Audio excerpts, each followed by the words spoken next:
Hello friends, आप सबका स्वागत है हमारे इस नए वीडियो में।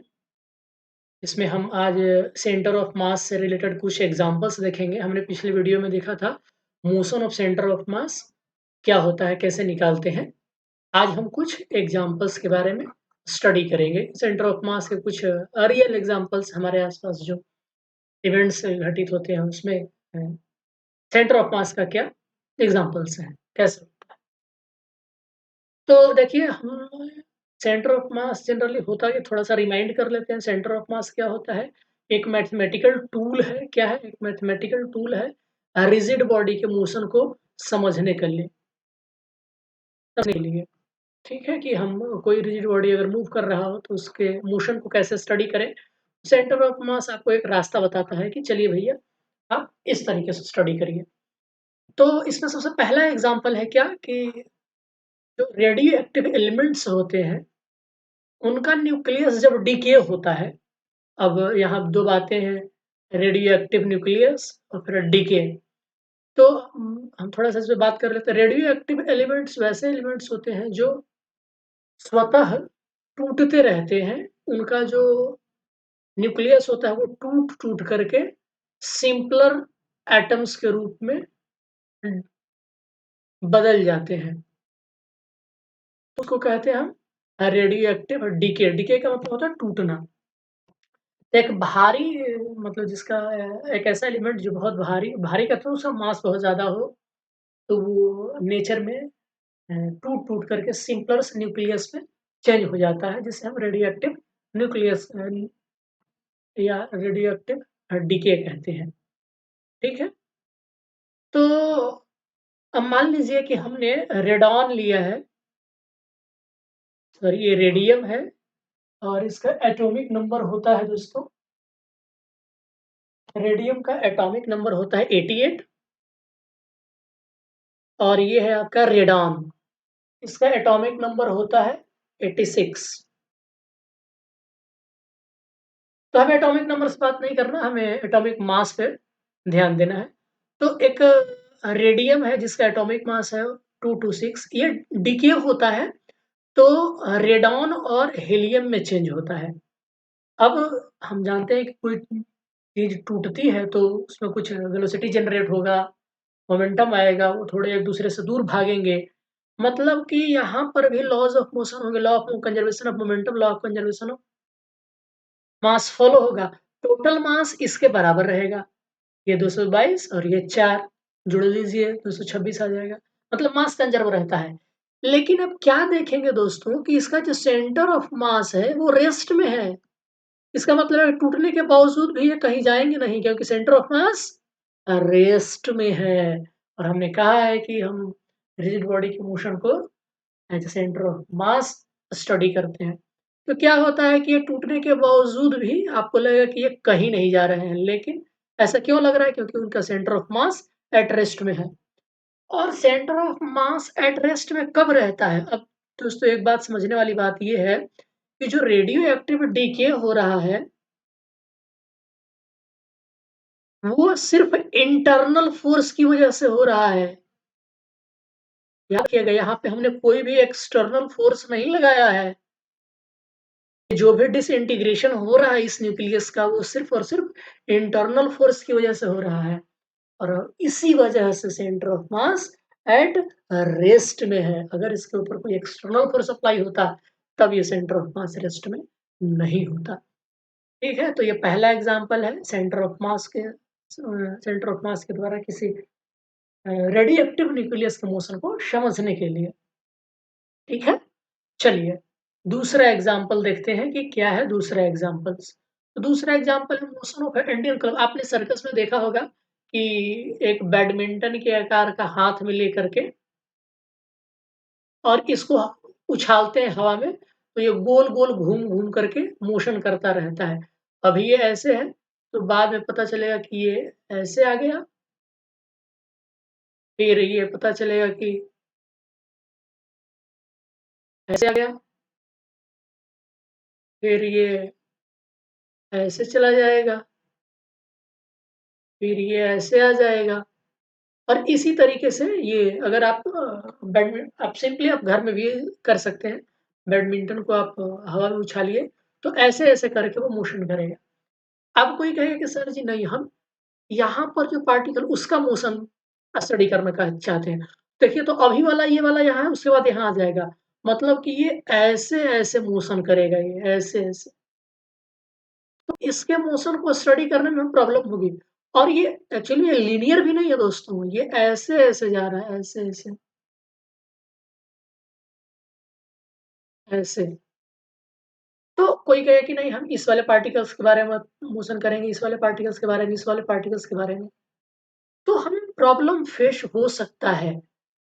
हालाँकि हमने तो प्रोजेक्ट किया था प्रोजेक्टाइल मोशन, लेकिन क्या ये प्रोजेक्टाइल मोशन आपको लग रहा है? क्या ये इसका path of the motion parabolic path है? क्या आप इसको स्टडी कर सकते हैं on the basis of projectile motion?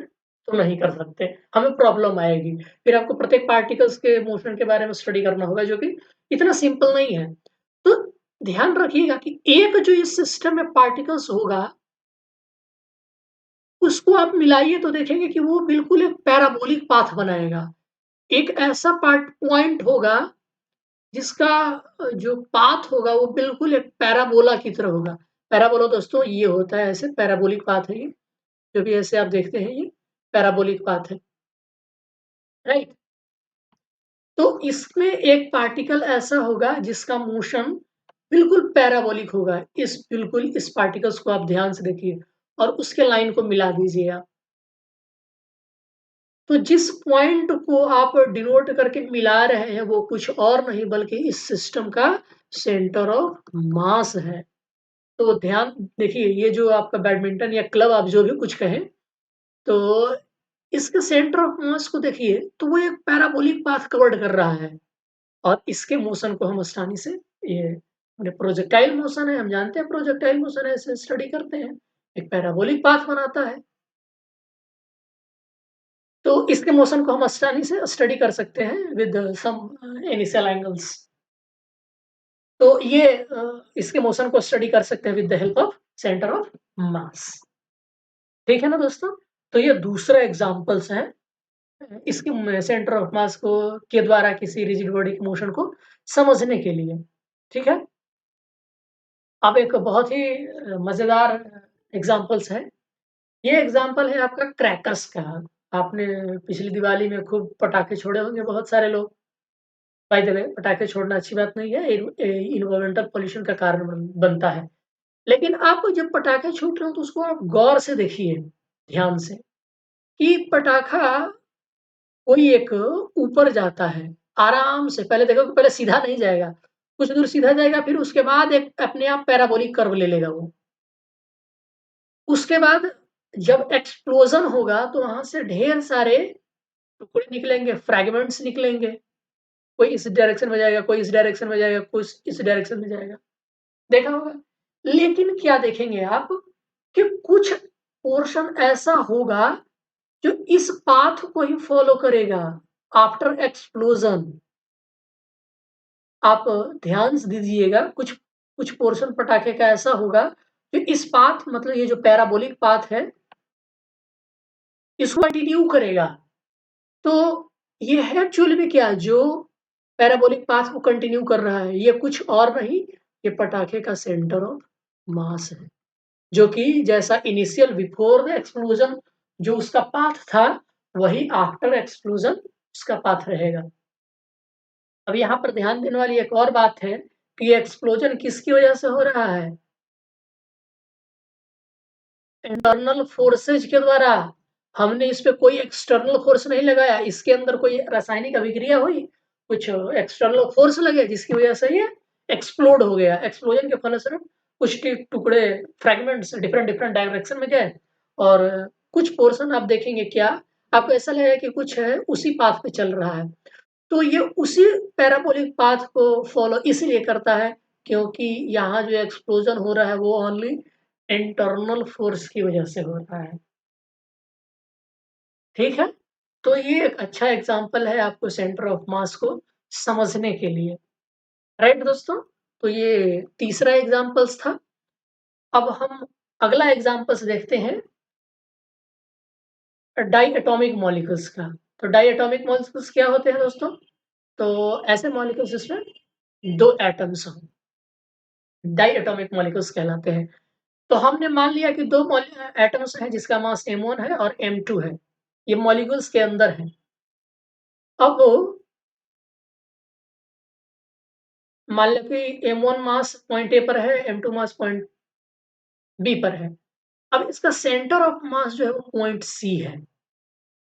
हम लोग निकालना जानते हैं कि 2 सिस्टम ऑफ पार्टिकल्स हो तो उसका सेंटर ऑफ मास क्या होता है? R बराबर m1 r1 plus m2 r2 divided by m1 plus m2।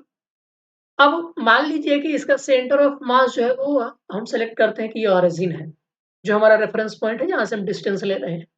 तो r1 ऑरिजिन से है, तो ये पोजीशन वेक्टर क्या हो जाएगा? 0 हो जाएगा। तो 0 बराबर नीचे वाला तो 0 हो नहीं सकता, मतलब ऊपर वाला 0 होगा m1 r1 plus m2 r2। अब ध्यान दीजिए कि एक पार्टिकल्स ऑरिजिन के इस तरफ है और एक पार्टिकल इस तरफ है। तो आप किसी एक को नेगेटिव ले लेंगे डिस्टेंस, मान लो r1 नेगेटिव है। इसका मतलब है कि m1 ये r1 नेगेटिव हो गया, मतलब कि m1 r1 बराबर m2 r2। यहाँ से क्या आ जाएगा आपका? m1 upon m2 is equal to r2 upon r1, ये आएगा। तो आप एज ए इसको स्टेटमेंट भी याद रख सकते हैं कि the centre of mass of a system of two particles divides the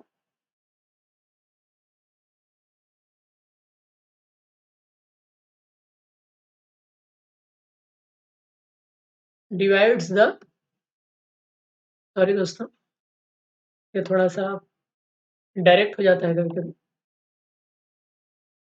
divides the distance between the two particles in the inverse ratio of their masses. मतलब कि ये देख रहे हैं, centre of mass of the system of two particles divides the distance between the two particles in the inverse ratio r1 upon r2 is equal to m2 upon m1। आप इसको ऐसे समझ सकते हैं,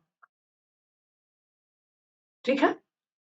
तो यहां से क्या आ जाएगा? ये वाला इक्वेशन आएगा। अब देखिए, मान लो कि दोनों पार्टिकल्स उनके बीच का डिस्टेंस r डॉट है। इसका मतलब है कि r1 प्लस r2 बराबर क्या है? r नॉट है। तो यहां से क्या आएगा? ध्यान दीजिएगा कि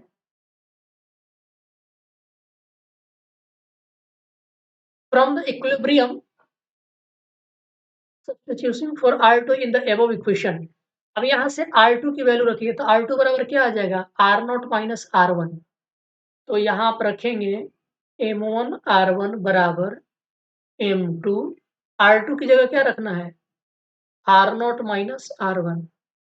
अब ध्यान दीजिएगा, R1 को इस तरफ लाएंगे तो M1 R1 plus M2 R1 बराबर M2 R नॉट। तो R नॉट बराबर क्या आ जाएगा? डिवाइडेड बाई M2 आ जाएगा, R नॉट बराबर यही चीज यहाँ लिखा हुआ है। ठीक है दोस्तों, तो एमोनियम कैंसिल हो जाएगा तो ये वाला एक्सप्रेशन आ जाएगा आपका। ठीक है, यहाँ से R1 बराबर क्या आया? R1 यहाँ से कॉमन कर लीजिए, तो R1 बराबर आएगा M2 upon M1 plus M2 into R not. Similarly आप R1 की वैल्यू निकालें और फिर यहाँ R1 की जगह पुट करें तो R2 बराबर ये आएगा। अब ध्यान दीजिए कि ये हम निकाले क्यों, इसका क्या मतलब हुआ? तो ध्यान दीजिए कि जब M1 बड़ा हो M2 से, M1 बड़ा हो M2 से, तो ये बड़ा है और हम डिवाइड कर रहे हैं एक ही चीज से, तो बड़े वाले में किसी नंबर से डिवाइड करेंगे और किसी छोटे वाले में उसी नंबर से डिवाइड करेंगे, तो किसकी वैल्यू ज्यादा आएगी? R2 की वैल्यू ज्यादा आएगी, R1 की वैल्यू कम आएगी।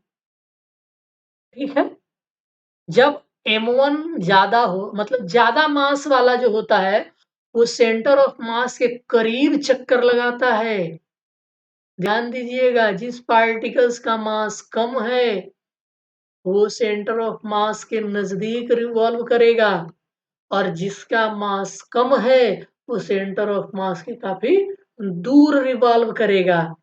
ठीक है, इस तरीके से ये डाई एटॉमिक मॉलिक्यूल्स अपने आप को स्टेबल करते हैं। सोचिए दोस्तों, अगर ऐसा न होता तो ये एटम स्टेबल होता ही नहीं, ये दोनों कोलैप्स कर जाते, एक दूसरे को खींच करके दोनों आपस यहाँ पर आकर के कोलैप्स कर जाते, तो मतलब कि वो एटम हमारा स्टेबल नहीं होता। ठीक है दोस्तों, तो ये सेंटर ऑफ मास का बहुत ही अच्छा एग्जांपल है डाई एटॉमिक मॉलिक्यूल्स में। और ये जो सेंटर ऑफ मास के अराउंड पार्टिकल्स होते हैं वो सर्कुलर पाथ अज्यूम करते हैं, मतलब सर्कुलर पाथ के ऊपर सेंटर ऑफ मास के अबाउट चक्कर लगाते हैं। सिमिलरली एग्जांपल है अर्थ और मून का। हम जानते हैं कि अर्थ जो होता है सन के चारों ओर एक इलिप्टिक पाथ पर चक्कर लगाता है, और मून अर्थ के चारों ओर एक इलिप्टिक एक सर्कुलर पाथ पे, ये यूं कहें कि इलिप्टिक पाथ के ऊपर चक्कर लगाता है। तो जो इन दोनों का सेंटर ऑफ मास होगा,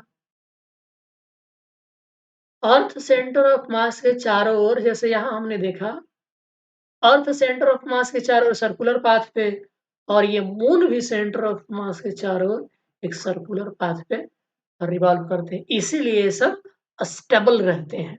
ठीक है, यहाँ पर सन के द्वारा जो इनके ऊपर फोर्स लगता है वो एक्सटर्नल फोर्स होता है, और सन और मून जो आपस में फोर्स लगाते हैं वो इंटरनल फोर्स होता है। सिमिलरली आप इस वाले एग्जाम्पल में समझ सकते हैं, इस वाले एग्जाम्पल में इंटरनल फोर्स की वजह से ये सेंटर ऑफ मास के चारों ओर सर्कुलर पाथ पे रिवॉल्व कर रहे हैं। सिमिलरली यहाँ पे होता है। ठीक है दोस्तों, तो ये रहा हमारा कुछ एग्जाम्पल्स, और हम कुछ यहाँ पर देख लेते हैं कुछ रिजिड बॉडीज के सेंटर ऑफ मास क्या क्या होते हैं, कहाँ लाई करते हैं। तो एक यूनिफॉर्म रॉड हो तो उसका सेंटर ऑफ मास हमने देखा था क्या होता है, मिडिल पॉइंट रॉड का जो होता है वहां पर लाई करता है। एक सर्कुलर रिंग हो, एक सर्कुलर रिंग हो, इसका सेंटर ऑफ मास उसके सेंटर पे लाई करता है रिंग के। मान लीजिए कि ये सर्कुलर डिस्क हो, डिस्क कहने का मतलब दोस्तों ये भरा हुआ है, और रिंग कहने का मतलब ये केवल वायर है, बीच में खाली है। तो इसका सेंटर ऑफ मास क्या होगा, इसका भी वही सेंटर होगा, वही इस डिस्क का जो सेंटर होगा वहीं पे सेंटर ऑफ मास भी होगा। कह रहा है कि ये plane lamina of the shape of rectangle, parallelogram और स्क्वायर। तो रेक्टेंगुलर लैमिना होता क्या है, तो ये एक आपका ये आयताकार सीट है, कागज जैसे देख सकते हैं, तो वही आप मेटल का बना लीजिए तो ये रेक्टेंगुलर लैमिना हो जाएगा। अब ये स्क्वायर के फॉर्म में भी हो सकता है। तो इस तरह के अगर ऑब्जेक्ट हो, अगर वो मोशन में रहे तो उसका सेंटर ऑफ मास कहता है कि इसके जो डायगोनल्स होते हैं वो जिस पॉइंट पर इंटरसेक्ट करें वही उसका सेंटर ऑफ मास होता है। ठीक है, अब है ट्रायंगुलर प्लेन लेमिना। अब मान लीजिए कि कोई ट्रायंगुलर प्लेन लेमिना है, तो इसका सेंटर ऑफ मास कैसे निकालेंगे, तो इसका आप मेडियन से निकालिए। मेडियन जानते हैं ना दोस्तों, साइड बाइसेक्टर जिस पॉइंट पर इंटरसेक्ट करते हैं उसको मेडियन कहते हैं। तो इसका मेडियन जहां पर होता है वही इस ट्रायंगुलर लेमिना का सेंटर ऑफ मास लाई करता है। आप इसको कुछ याद रख लेंगे, एग्जाम के पर्सपेक्टिव से काफी इंपॉर्टेंट है। अब मान लीजिए कि रेक्टेंगुलर या क्यूबॉइडल ब्लॉक हो, मतलब कि या तो क्यूबॉइड हो या क्यूब हो, तो उसका सेंटर ऑफ मास कैसे कहाँ लाई करेगा, तो इसका सेंटर ऑफ मास कहाँ लाई करेगा, तो इसके सभी डायगोनल जिस पॉइंट पे इंटरसेक्ट करेंगे उसका सेंटर ऑफ मास वहीं लाई करेगा। ठीक है, स्फेयर, स्फेयर का सेंटर ऑफ मास उसके सेंटर पे लाई करता है। एक सिलेंडर, तो एक सिलेंडर का सेंटर ऑफ मास कहाँ लाई करेगा, तो सिलेंडर का जो एक्सिस होता है दोस्तों, उस एक्सिस का मिडिल पॉइंट जो होगा वही सेंटर ऑफ मास होगा उस सिलेंडर के लिए। अब कोन या पिरामिड, अब मान लीजिए कि कोई कोन है या पिरामिड है,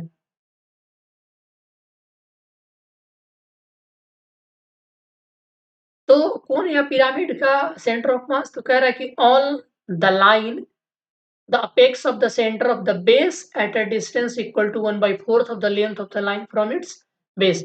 तो ये जो देख रहे हैं ऊपर की ओर उठ रहा है, तो ये इसका सेंटर ऑफ मास होता है, जहां कह रहा है कि on the line joining the apex of the centre of the base at a distance equal to 1/4 of the length of this line from the base। Base से 1/4 लेंथ की ऊंचाई पर कोन या सिलेंडर का, जैसे कोन की अगर हम बात करें तो बेस मान लीजिए इसका कुछ हाइट है h, तो h/4 निकालेंगे, वहीं पे इसका सेंटर ऑफ मास लाई करेगा दोस्तों। तो चूंकि आपको यहाँ पर सेंटर ऑफ मास हम आगे निकाल के दिखाएंगे कि कैसे निकाला जाता है सेंटर ऑफ मास। अगर मुझे तो नहीं लगता कि आप लोगों को 11th क्लास में ही पढ़ना है सेंटर ऑफ मास कैसे निकाला जाता है।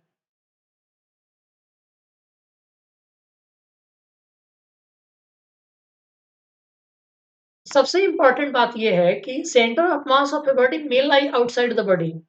कभी-कभी सेंटर ऑफ मास जो होता है वो ऑब्जेक्ट के बाहर भी लाई कर सकता है, ठीक है? जैसे in the case of ring, अब ध्यान दीजिए कि रिंग में मास तो सिर्फ इसी के ऊपर है, लेकिन सेंटर ऑफ मास तो इसी पे कहीं होना चाहिए था, क्योंकि मास तो यही है, बीच में तो खाली है। लेकिन सेंटर ऑफ मास इसके सेंटर पर लाई करता है, जहाँ की कोई मास नहीं है, मतलब कि उस बॉडी के आउटसाइड भी लाई कर सकता है। ठीक है? All right. अगर किसी को प्रॉब्लम है तो बताएं। दोस्तों अभी तक हमें किसी ने भी कमेंट नहीं किया है कि क्लास 11th का ऑर्गेनिक केमिस्ट्री किनको किनको ज़रूरत है। प्लीज़ हमें सपोर्ट करिए, कमेंट करिए कि क्या आपको ये हमारा इनिशिएटिव कैसा लग रहा है, अच्छा लग रहा है कि नहीं लग रहा है, ताकि हम और भी इंस्पायर्ड हों। आपके विचार हमारे लिए बहुत मायने रखते हैं, तो प्लीज़ अपनी राय ज़रूर दें। ठीक है दोस्तों? तो ये एक एग्ज़ाम्पल है कि find the centre of mass of triangular lamina. तो हमने देखा था कि जब जो इसका मेडियंस का बाइसेक्टर होता है वहीं पे लाई करता है, आप इसको निकाल सकते हैं बहुत ही आसानी से। तो आज के लिए दोस्तों, आज के वीडियो में बस इतना ही। अब अगले वीडियो में हम कुछ न्यूमेरिकल्स और क्वेश्चंस को लेकर के आएँगे। तब तक के लिए वीडियो देखने के लिए आप सबका बहुत-बहुत धन्यवाद। गुड नाइट, सबा खैर।